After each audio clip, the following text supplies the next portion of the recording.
यहाँ से बहुत दूर, सही और गलत के उस पार एक बहुत बड़ा सा मैदान है। मैं तुम्हें वहां मिलूंगा। नहीं, मैं कोई लव स्टोरी नहीं सुना रही हूं। ये रूमी का मशहूर कोट है जो जिंदगी के सबसे बड़े सवाल का जवाब है। हाय, मेरा नाम जिया है। आप मेरे साथ ख्यालों वाली खिड़की में हैं। पता है, हम सब की लाइफ में एक ऐसा मोड़ आता है, एक ऐसा रिश्ता आता है, या फिर कोई करियर का ऑप्शन, या फिर कोई ऐसा फैसला, या फिर कोई ऐसा मौका, या कोई ऐसा हालात जहां पे हमने अपने आप को बहुत बहुत बहुत ज्यादा पूछा हो कि क्या ये सही है? अगर मैं फेल हो गया तो, अगर ये हो गया तो, अगर वो हो गया तो। ये जो काश है सही और गलत के बीच में हमेशा अपनी कुर्सी लगा के बैठ जाता है, और इसमें सबसे ज्यादा उलझते हैं हम इंसान। अब ये काश कभी अपनी जगह से नहीं जाएगा। पता है, बहुत सारे लोग इस चीज को मानते हैं कि इंस्टिंक्ट, मेरी गट फीलिंग क्या कहती है। मैं भी मानती हूँ। मुझे लगता है कि मैक्सिमम दुनिया, बड़े बड़े सक्सेसफुल लोग बिना बी प्लान के ही सफल हुए हैं। कैसे? अपने मन की आवाज को सुन के, with all the due respect of, अगर रिस्क होगा तो क्या करूंगा, कैसे करूंगा, उसका प्रॉपर प्लान उनके पास होगा या नहीं होगा, तो कुछ तो उन्होंने जुगाड़ किया है। कई बार मैं इस दुविधा में होती हूं कि अगर मैं ये कुछ नया करने वाली हूं, अगर ये फेल हो गया तो मुझे ये फिलॉसफी बहुत अच्छी लगती है कि शुरू तो हम अच्छा सोच के करते हैं ना, सही है या गलत ये तो बाद में पता चलता है। अंदर अंदर तक से आवाज आ रही, मतलब दिल के अंदर तक से आवाज आ रही, बहुत डीपली आवाज आ रही कि जिया ये कर ले या तू ये कर ले, तो करना चाहिए आपको।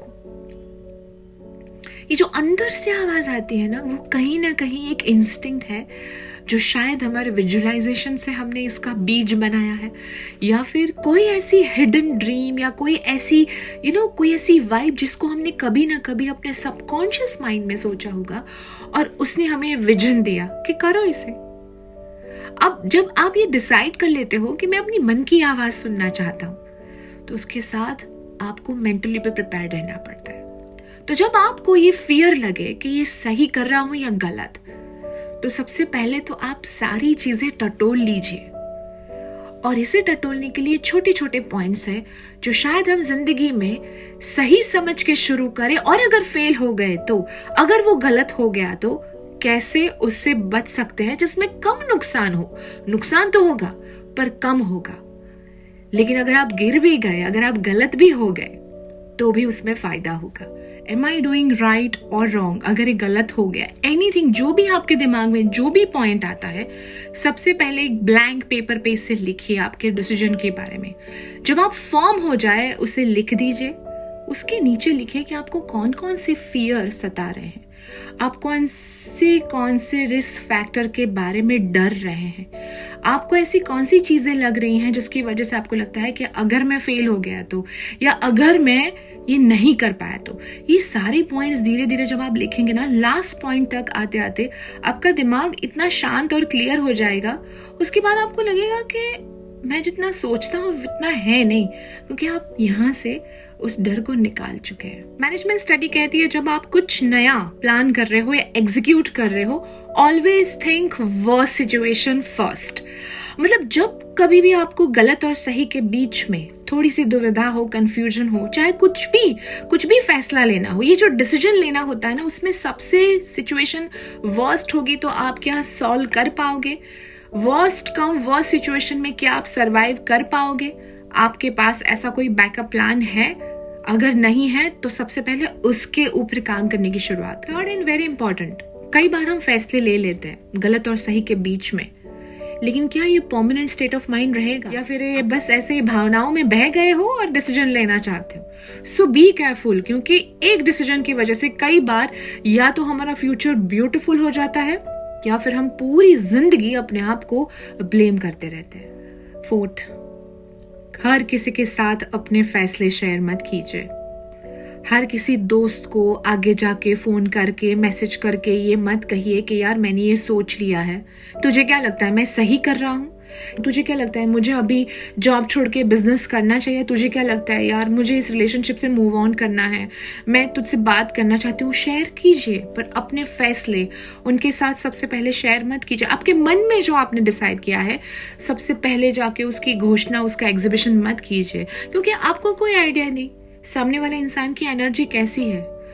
आपको क्या पता वो किस सिचुएशन से डील कर रहा है। वो आपको उस बेस पे एडवाइस देगा जो उसकी हालात अभी है, जो उसकी सिचुएशन है, जिस तरह से उसके दिमाग में वो चीज वो ले रहा है। आप जो सोच रहे हैं वो आपके डिसीजन के अलग अलग सर्कमस्टेंसेस के हिसाब से सोच रहे हैं, पर जरूरी नहीं कि सामने वाला भी सेम सिचुएशन से आपको देखे।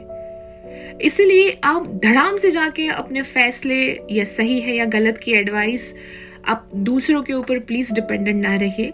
ये आपकी लाइफ है, डिसीजन भी आपका होना चाहिए, और हाँ और ना का रिमोट कंट्रोल भी आपके पास होना चाहिए। And this is very important. Maximum फैसले हम इमोशनल होके लेते हैं, स्पेशली इन रिलेशनशिप, यस और नो, है ना। कई बार जब बात बिजनेस की आती है, फैमिली की आती है, तो भी प्रैक्टिकल, एक्स्ट्रा प्रैक्टिकल होके रिलेशनशिप में भी या फिर बिजनेस में भी हम फैसले लेते हैं। सो बी केयरफुल। जब गुस्से में हो तब फैसले मत लीजिए, एक्स्ट्रा प्रैक्टिकल होके फैसले मत लीजिए, एक्स्ट्रा इमोशनल होके फैसले मत लीजिए। जब आप कंफ्यूज हो, आप डिसाइड ना कर पाओ, अपने आप को टाइम दीजिए, लिखना शुरू कर दीजिए। आप लिखेंगे, आपका फियर निकल जाएगा, आपके थॉट क्लियर होंगे। डिसीजन लेना इतना डिफिकल्ट पता है क्यों होता है? क्योंकि हम बहुत उस डिसीजन के बारे में उसके अलग अलग एंगल से सोचते हैं, और जब हम डिसीजन नहीं ले पाते हैं तो हम ओवर थिंक करते हैं, वो चीजों को ज्यादा ओवर थिंक करते हैं जिससे हमें डर लगता है, और फेलियर से सबसे ज्यादा डर लगता है, और इसी के बारे में सोचते रहते हैं। सो मन की आवाज में डीपली अंदर तक अगर आवाज आ रही है कि करना है, इस चीज को अमल करना है, या ये फैसला लेना है, लिखो, विजुलाइज करो, चित्र बनाओ अपने कपबोर्ड में या अपने बेडरूम में, जहां आप सो जाते हो, जिस जगह आपका ज्यादा आना जाना रहता है, अपनी आंखों के सामने अपने गोल को चिपका दो, अपने डिसीजन, अपने रिस्क फैक्टर की सादा तैयारी करो, उसके बाद आप फैसले लो। सही और गलत फैसला लेना मुश्किल नहीं है, पर सही और गलत के बीच में अपने आप को मेंटली फिट रखना इट्स वेरी इंपॉर्टेंट। ये सबसे बड़ा डिसीजन मेकिंग का पावर है कि ये फैसला सही है या गलत, ये डिसाइड करने वाले हम कौन होते हैं। सही हो तो ईश्वर की कृपा, और अगर गलत हो गया फिर भी आप बहुत कुछ हासिल करेंगे और बहुत कुछ सीखेंगे, और फिर आपको जिंदगी में कोई नहीं हरा सकता।